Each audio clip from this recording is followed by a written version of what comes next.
Mbote na bandeko na biso nyonso tu ya Ana ne Congo.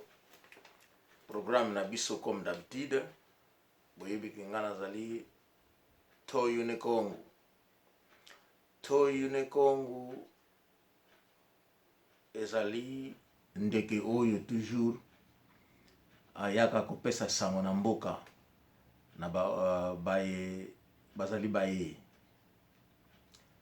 Bandeko lelo oyo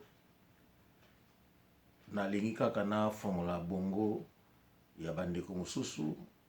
Alors programme ekozala na lingala nakomeka koloba yango na lingala po éclaircissement ezala mwa mingi na bandeko ya Congo Kinshasa, Congo Brazzaville, na bandeko ya lingala ya Angola, ba Congo oyo balobaka lingala.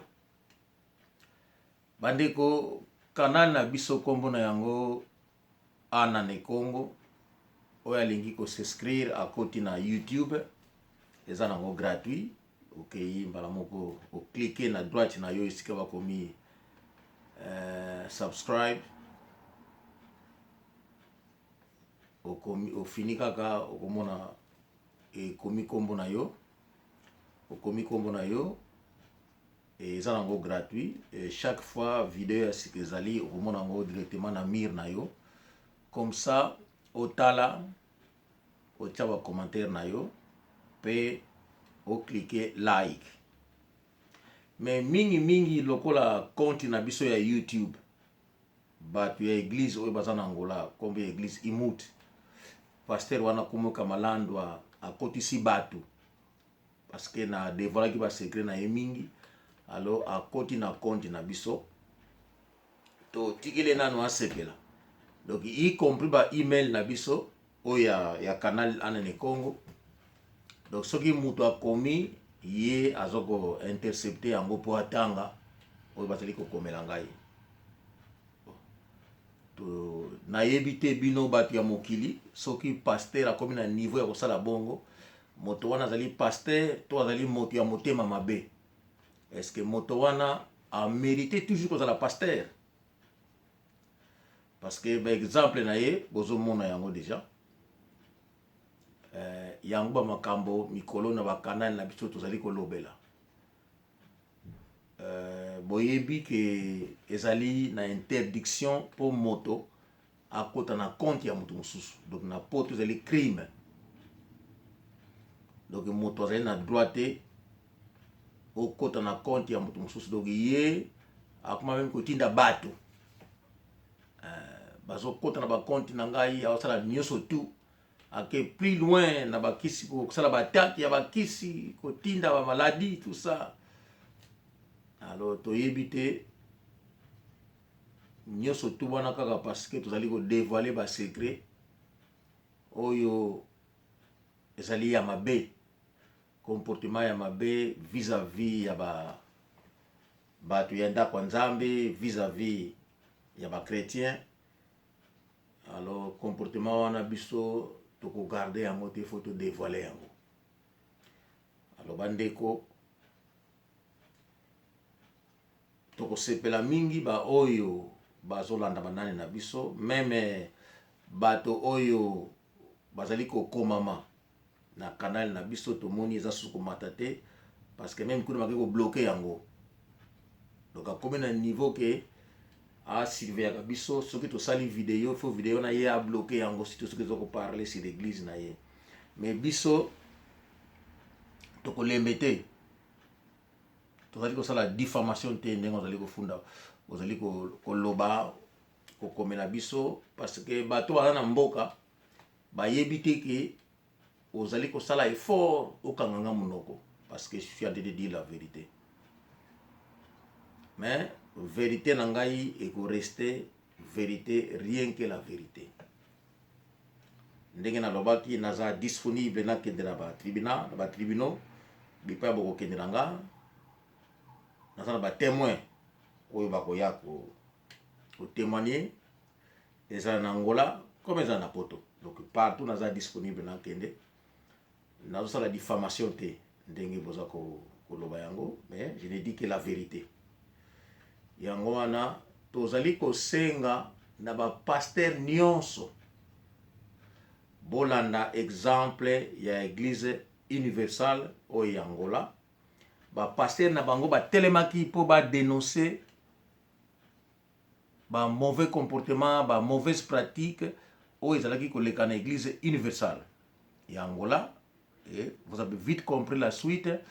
Ba pasteur ba kena ba temple ba église universelle ba beti ba pasteur brésilien ba sali makambo penza ba pandi bango et ezalaki na télévision gouvernement action na choité à côté et lelo oyo église wana ezali fermée. Est-ce que vous comprenez milimo ya peuple angolais oyo biki oui basi boni oyo baki basi ba pasteur église wana bazali ko vivre na souffrance. Alors vraiment coup de chapeau na ba pasteur ba telemaki vraiment to encourager bino tangu bozali ko telema liboso ya batu bo prêcher bonne nouvelle. Il faut pe bino batu kati na bino za malamu bo sala misala pona ko bongo la mitema ya batu kolongola mabe kokotsa bolingo na mitema ya batu. Bana oyo bozali baza konia mike bo éduquer bango bo lakisa bango façon ya ko vivre ndenge bolingo ezali ko vanda na libota et non yo pasteur obanda ko violer bana wana ya baza na moins de 16 ans, moins de 17 ans, moins de 18 ans, yo banda ko bima na bango o envoûter bango na bakisi ke soki yo dévoiler secret ko zwa liboma oboma ka batu na église ozala ba sécurité na yo sala soki mutu moko ozwaki mbongo olingi kofuta te soki mutu wana asengi mbongo na ye ali obali ko menacer ye lokola na église imute tangu ndeko Steve azalaki PCA ya église imute pasteur wana église Kamalandu azwaki $30,000 ya église wana adefaki yango et pourtant les $30,000 ezalaki mbongo pour la construction église oyo yo sengaki bandimi bapesa. Alors bandimi baza kopesa mbongo pour la construction église mbongo wana yo zwi yango ole yango. Steve Masia 30,000 Kamalandu azwaki $30,000 azwaki oyo ezali mbongo ya construction église ezali na kesi asi azongisaki yango lokola yo Steve Masia oza kokotela ye ba malfaisance o azali kosala oza kobomba. Mais quand même ozali moto otangi ozala mayele olingi kosalela nzambe. Alors pasteur azali kosala mabe yo oza ko encourager le mal. So nzambe ozali kosambela nzambe ya ndenge nini?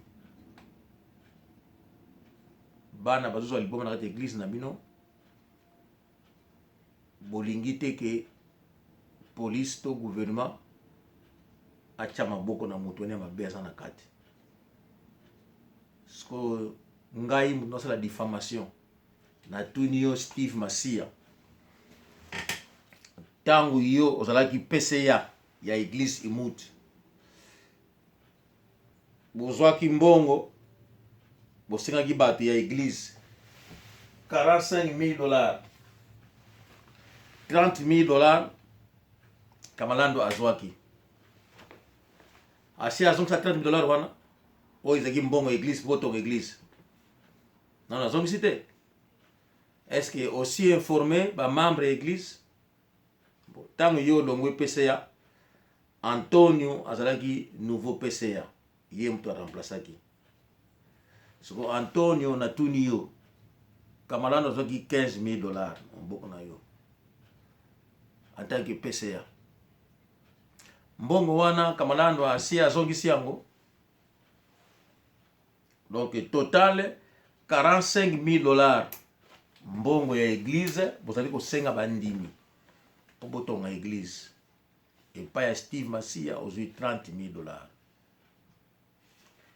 et pas ya PCA sika banapesaki Steve comme on Antonio ozwi $15,000. Total ezali $45,000 oyo bato bakotizaki batonga église mbongo wana olia yango. Est-ce que okoki ko rendre compte na ba chrétien ya église que olia bango $45,000 mbongo eza wapi? Donc Steve Masia, dans la diffamation, je te pose la question maintenant. C'est-à-dire diffamation?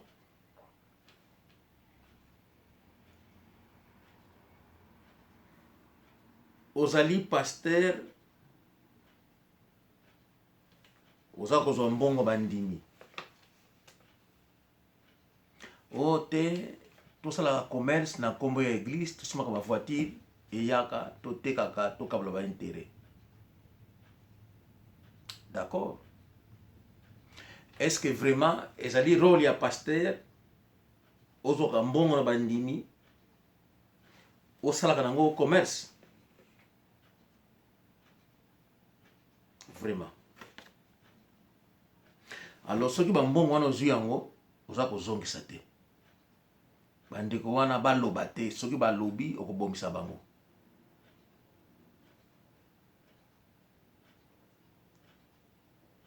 Ba pasteur ya église imouti. Mais bozali ebele bolongo na église wana. Bino na kamalanda boyoka te bolongwe. Mais ma question est la suivante. Ba pasteur wana, comment se fait-il que bokoki ko sangana te bo porter plainte na tribunal? Bana oyo ye alali à BBC, mais elles sont vivantes bana wana ya basi. Qu'est-ce que vous attendez pour bokende na bana wana na tribunal? Bakende ko testimonial. Bino ba pasteur oyo bokima bozali na poto. Mais vous avez tous eu des problèmes avec Kamalandwa. Mais pourquoi bino pe a na poto pour porter plainte ité? Bino bogen go testify. Bogen go testimonial na ba tribunal wana. Donc na bino pe na poto bozo banga yem tana ngola. Mais ce qui est à Bomsaka Batu, c'est les pasteurs à Bomsaka Batu. Elle a un groupe de gens qui ont Tindaka pour la Bomba Batu. Mais pourquoi vous dénoncez en côté? Je comprends. Vous avez dit que non, et puis na ba email, il faut faire attention. Na yebi, na ko trahir bino jamais, na ko tika jamais. Ndenge na zolo beyango. Na email wani ana ne Congo, ba kota kikuna. Baza ko surveiller yango en cas que moto akomeli ngai tout ça. Ba kota ki même tina mémoire na ngai ya WhatsApp. Ba photo so ekona na kati ba boma ki yango. Là c'est vrai. Ba komi même lettre au type avocat ba komeli ngai ki non faut pas que na tribunal. Mais je suis prêt là que na tribunal. Na kati ya lettre wana ba chelinga ba link. Mais si vous avez link comment donc bokoti na YouTube, na account ya YouTube. Mais vraiment ngai na koyeba soki YouTube apesaki ba link na bango. Wana na kolandela yango nazoki ni partout, ezaka ba emploi de temps, ezo permettre ngai te na bikolaki na zuma maladi muke. E bomi ngai, mais vraiment na kolanda makambo wana na kolanda yango parce que ba loi mingi na yebi. Nayebi ki kokota na compte ya mutu eza interdiction munene, ezali crime. Nalingi nayeba soki nasalaki diffamation ki ngai na break ba rule ya YouTube. Mais je vais savoir soki YouTube akomelaki ngai. Et komi même ki non soki na komi na YouTube bazo bloquer ngai. To bango basali ba créer ba page na bango moko na YouTube. Donc, si on a répondre dans YouTube, on a besoin. On a même un link. Mais non, je ne le ferai jamais, moi.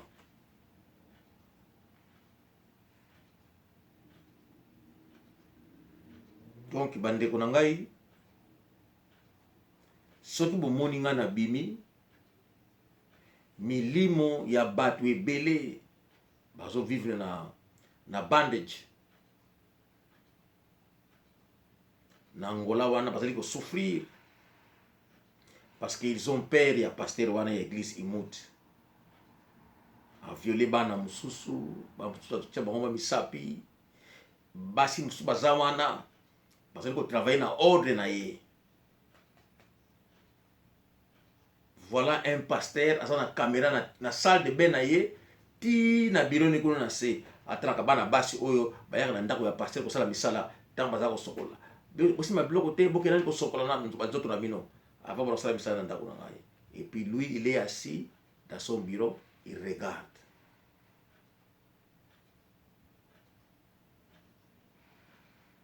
Bah malfaisance ne surtout wana zo sala wana. Après ça, les gens disent quoi que non, ezali ba Congo, bino ba Congo, boye na comportement congolais, mais non. Toi, tu es Moulouba, toi. Tu as grandi Moulouba au Congo, Kamalando. Au grandir Moulouba, au Québec, au bala Moulouba. Parce que vous allez plus Moulouba qu'Angolais. Donc, au côté de Angola, parce que na Congo, ba crime, les gars qui tellement mingi, les gars qui kima. Vous avez une chance, vous avez une maman ya Congo, Moussitadi. Et tu as en profité au côté d'Angola pour qu'il y ait la poto. C'était ça. C'était ça, la raison de côté d'Angola. Ni n'était ça, ni n'était ça, au niveau côté. Non. Alors comportement wana ba kisi wana oyana yango soko za na Angola ozona na Inde yango soko za ko utiliser kolala bana wana ya basi baza na église ba jeune fille wana église baza na moins de 18 ans wana ezali viol ozo sala wa envoûter bango ni surtout za ko bima na bango oza ko voyager na bango partout ozo kende. C'est connu. Au Kenya na moko na Namibie. Ndeko Paul a confronté Rio au Inakie, les lots Paul s'est enfui. Hein? Ndako ya Paulo, mbongo ya ndako zo futa te, et puis au Tché Stéphane on a zovanda. Au lingi ndako na solo récupérer sous. Mais la maison ne t'appartient pas. Donc nous devons dévoiler ça au pays, au gouvernement angolais. Comme ça, bah kanga yo parce qu'il y faut kangama. Nagotika yote. On ne peut pas laisser la vérité s'envoler. Non, on ne peut pas faire ça. Et que ça les maté, comme ils ont peur. Et moi, je suis là pour défendre ce peuple, qui est le peuple angolais. Donc, il faut divulguer ango. Il faut dénoncer les actes wana et batwana ils ont souffert pour bambongo na bango. Baso mbolpango na bango. Basala ba église na bango, ba oyo yo zali ko botola ba lopango. Tu n'as aucun droit ya ko botola lopango ya mutu parce que c'est pas un pasteur c'est qui? Être pasteur c'est quoi? Ata yo sali ba miti na mikonzi kuna. Mais bah mi connaît faire la bazoba pour yo un simple pasteur au bana ko contrôler bango à moins que la nganga na bango au pisa bango bakisi o ça la supérieur na petit supérieur na bango côté bakisi alors bango ba s'agenouiller devant yo mais ce qui chacun a la fonction na yé et toi tu es un simple pasteur si tu as un maintenant que tu vas travailler pour un combo ya pays ba chayo maboko ba punir yo na ba malfaisance tu yoza ko sala. Yango wana tuzali kosenga na ba pasteur nyoso tout oyo bomoni ko zali ba makambo oyo faut dévoiler, c'est le moment. L'heure a sonné, levez-vous tous. Bozala ini bozo ba crime nyoso tout asalaki botiango ensemble bana nyoso tout oyo ya violaki bango tout botiango bango ensemble bo porter plainte. Ngai awa nazozala kaba kinanga na tribunal. nazozela bakendanga na tribunal nabongisi makambo nyonso tout nasi nabongisi yango bapesi nga conseil tout ce que j'ai fait na divulguer en soute na kosala su yango te j'attends soki na ke tribunal te alors ngai nde na ko porter plainte nalingi nayeba YouTube moto apesaki balink na bavocat to bavocat bazwi balink comment naza na besoin ya justification wana nalingi nayeba ezali permis ezali autorisé parce que c'est le loi oyo balakisi ngai oyo ngai namoni ezali autorisé te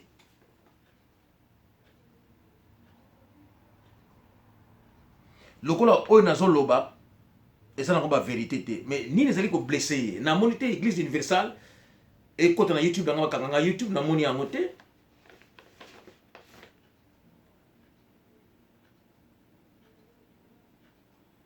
namoni te à part ndeko ya mwasi namoni lokola ye azali aswafe ya mbongo alingaka akota na bakonti ya bato akenda ndako ya mutu mona lettre na yo ayibaki yango ta mosusu akozwa konti bancaire na yo akota mais toyebi ye lokola ye amonaka aza moto mayele koleka bato tokokanga ye miso donc tokozwa ye malembe kaka ndenge azosalaka bongo mpe tokoyebisa mpe ye te tokokanga ye monoko na miso comme ça acomprendre kena koyiba kwata na nzoto na ye atekaka nzoto na ye nzoto mpe episaka mbongo te tomonaka basi ebele basalaki ndumba na bango soki koza mpe na poto awa olosalaki ndumba na yo te olingaka ina okende ndako ya motu oyibaka bamikanda na ye na butu soki alali na desima te obengi ye otela bakonte otela soki okokota na bakonte na ye ya YouTube soki na bakonte nini okota ça n'a pas de sens eza na sens te mokili eza bongo sikoyo oza motu ya mabe ntina koyebisa yo eza te ntango oza komona yo koboma yo kaka kopesa mpenza temps opusi pene koboma yo donc yango sikoyo tosala yango bongo ndenge mpe bino bato ya ngola bomoni ke ngai fo nakanga monoko verité oyo ngai nayebi naloba yango te bana wana baza na bowumbu bazala kaka na bowumbu yo okontinue kosan profite na bango bazali bana ya bato baza na baparent oyo babotaki bango balingi bana wana mpe bakola basala basunga baparent na bango na futur soki yo ozali paster bazoyela ndako ya nzambe na yo bana wana fo koguide bango na liloba ya nzambe epi koguide bango na baklasse na bango bazala organize kopesa bango bapense mpo na futur ya bavi na bango et non oyo amvutaka bango bana ya basi oza koutilize bango bajeune garçon basalaka kuna basala bacompagnie misala ya bien oza kozwa bango bambongo kuna ozwi $7,000 na ye oza kofuta te kuna ozwi $5,000 na ye oza kofuta te kuna ozwi $3,000 na ye oza kofuta te soki basengi mbongo obandi kotinda bajeep fume yabana komenase bango mosusu akendeki kuna ake na aéroport kuna kozela paster autiki sasa paster wana barefule ye mpona nini ordre oteki na église imute mais lorsque nous dévoilons ça il faut accepter parce que yango yo ozali pourquoi yo ozali kowangana oyo biso tozali koloba au moment ke oyo tozali koloba ezali bavérité tout ce que moi je dis ce ne sont que des vérités naza kofondé yango te makambo ebele euti na bapaster na yo moko baoyo balongwa na baoyo yo oza na bango baza kosala na yo sikoyo ndenge oza kovanda bongo ntango yo oza kokomite na baréunion nous sommes au courant baza kobengaki no lelo toza na réunion Eric Ngandi bato wana baza bamikolo okozwa bango bana mike te bino to bokaka baportable na bino mais comment toi tu peux dire ça que bokaka baportable na bino mais toi tu es qui mpona moto lokola ngai tu ne peux jamais me dire que non tu amène ale kanga téléphone na yo mais non mais oko ose te bananga bongo d'abord que tu la croise yango wapi ore nini bigrade nini eza na yo mpo bananga nakanga téléphone nanga ezali bien privé na nga peut-être donc nanga tia téléphone na silence ndenge ozosola boye mais tu ne peux jamais dire que non téléphone oyo kanga yango parce que nga nazoloba mais non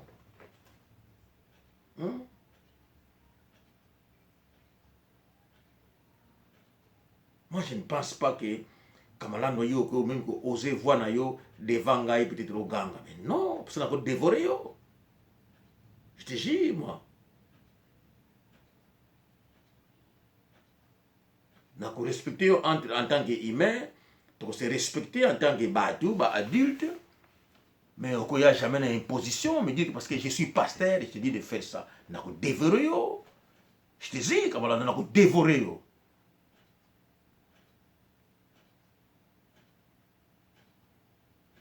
Parce que tant qu'on a mis sur yo, je pense que tu vas fuir, parce que peut-être, oh yo, comment on a peut-être, on a idée, moi, hein. Tout ce que na ciblé dans beaucoup na mais on a idée.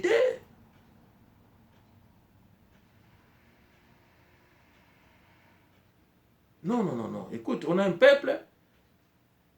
Nous autres, nous avons des parents qui ont combattu pour les dépasser de ce pays. Et nos parents aujourd'hui sont là, souffrent.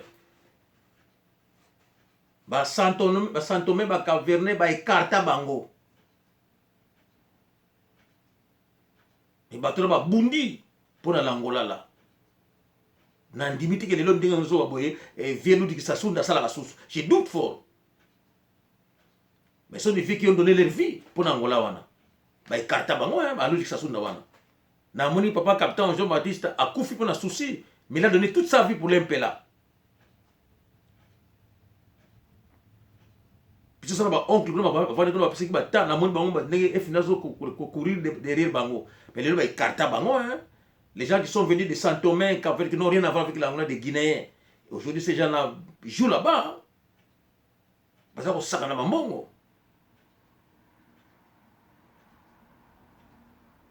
Ngaï en 74, Bakangangaï. Dans son FNA, en 75. Pendant l'accès, c'est quand oncle Langazalaki. Mais quand même, toi, tu n'as jamais été arrêté par les FNA. Jamais. Jamais.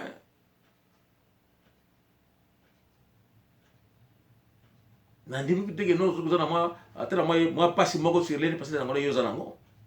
ne pense pas.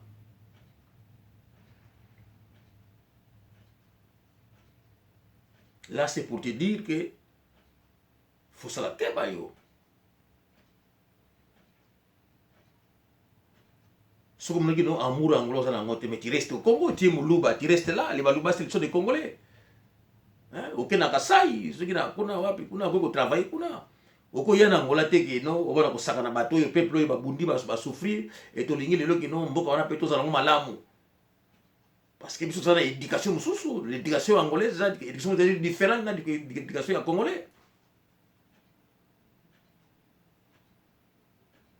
Et moi ça me dérange beaucoup. Lelo d'abord ngai na makambo na kota kionga parce que les sommes ba Congo. Mais lelo oyo kotala oyo zo sala na ba niveau ko ba avocat mais lelo zoko pesa ngai bongo ndenge mususu yo.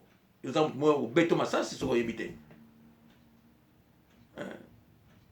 Mais je te jure, nako bomela yo te yo. Hein? Pourquoi tu as bangola wana te mais je te jure bino za topesa ba chance te. Et je me pose dans la vie mususu dans l'armée les vieux qui ont donné le corps et âme pour ma pays wana mais ba vieux na lelo ba ba chance mingi te. Hein? Ba vieux ba vieux monument lelo ba vandisa bango. Hein? Il me semble que ba vieux ma witu bazana mais ba vieux ma witu bazo jouer rôle mingi te, il fallait pas jouer. Ce sont des gens qui ont donné leur vie. Hein? Pour ba mboka wana. Hein? Tout le monde va poste mana ba tonisi ba étrangers qui n'ont rien à voir avec l'Angola.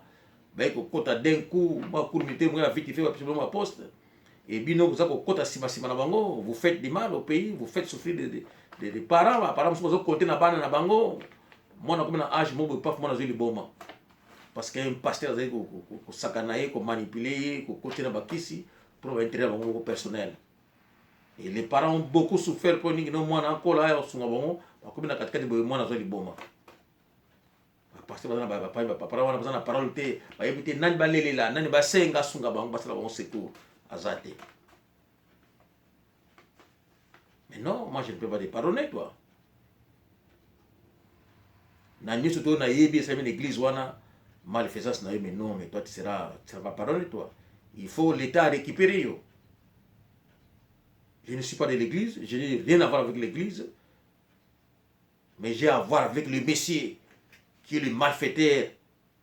Et j'ai à voir avec Nabiro Nayo. Oui, parce que moi, ma bezo salema. Ma vie à Banezo Beba.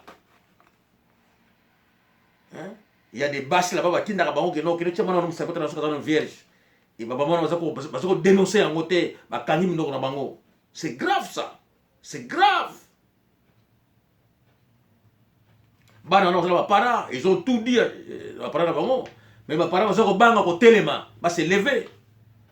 Et c'est pour cela que je demande au pasteur et l'église Imout, s'il vous plaît, levez-vous, l'heure a sonné. Tango Kogi, Titatawana, Bakangaye. Bakangaye, il faut akangama. Pour libérer Bana Wana, Bamemana Bango Fonga, Bana Wana, Bavila, parce que Bana Wana ne dorme pas. Bakanisaka, Oyo Mabeba, Sala Bana Kamalandwa. Et Bakanisaka, Batou, Baza à côté, qui va pas papa. Mais Bazo Banga, comme ça, parce que Batou, ça, est l'autre côté.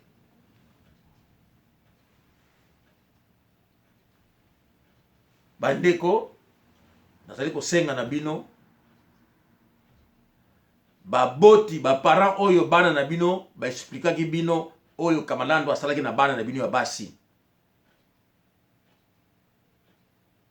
Bozwa bana na bino, bo vandisa bango malamu, bo teya bango malamu keno, soki likambo oyo komi na tribunal un jour, baza na makasi ya ko expliquer nyoso tout. C'est le moment, luka ba témoin, bana wana ba loba, ba témoin na ba yoka oyo bana baza ko expliquer bino isala bango passe na bitema oyo bozali ko yebisa ngai c'est le moment bo sala ka yango boliko ba témoin que non mwana zo makambo boto bazana zo yoka